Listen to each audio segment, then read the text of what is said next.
Many workers stood outside and said they didn't want to go in, but they were forced to go in with the threat that they would lose their monthly wages.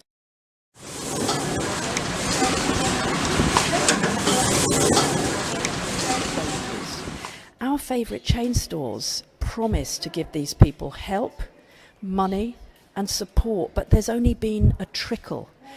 And it's your desire and my desire for cheap, fast fashion that is creating potential death traps for workers throughout Bangladesh.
People outside Bangladesh, mainly in the north, they are actually the consumer of the Bangladeshi garment product. So that is the reason our message will be, they should know, they should aware what is the reality of the garment workers here, and they should put pressure to the multinational company so that the Bangladeshi garment workers can get the safe workplace, the Bangladeshi garment workers can get the living wage, the Bangladeshi garment workers can get justice and better working condition in their working places. It's actually mainly depend on the multinational companies, because I already mentioned that they are the main actor of this fashion business or clothing business. If the consumers in the north, they put pressure to the multinational company, then this multinational company will put pressure to the local business people.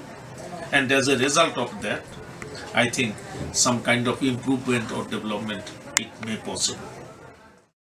It's clear that workers are enslaved in a system this is a system supported by government, supported by factory owners, and supported by our own favourite high street chains. So each of us has a part to play in change, and we can. Here at Tanapara Swallows, it's just wonderful to see the level of happy industry going on. I've wandered from room to room and I've seen women kind of huddled together doing their embroidery, talking in whispers, but really there's a lovely sense of community. I've seen the amazing loom work and the speed with which these women can work. Seen the dyeing processes. There's just a lovely collaborative feel and just such a stark contrast to work for the way the garment workers work in Dhaka. What we saw in Dhaka was really heartbreaking, and I felt powerless listening to these women's stories. But you know what people often say is, does fair trade really work? And when you come here and you see some of the initiatives, including schooling, education for the children who aren't working and whose parents are earning enough that they can not be working and be safely educated. There are domestic violence programs to help women and obviously men escape kind of patterns of violent behaviour. There's even help for farmers to convert to organic production. And all of those initiatives are what fair trade creates and supports. So by buying fair trade back at home, we really are making a contribution, and in that, when you think about it like that, nobody's powerless.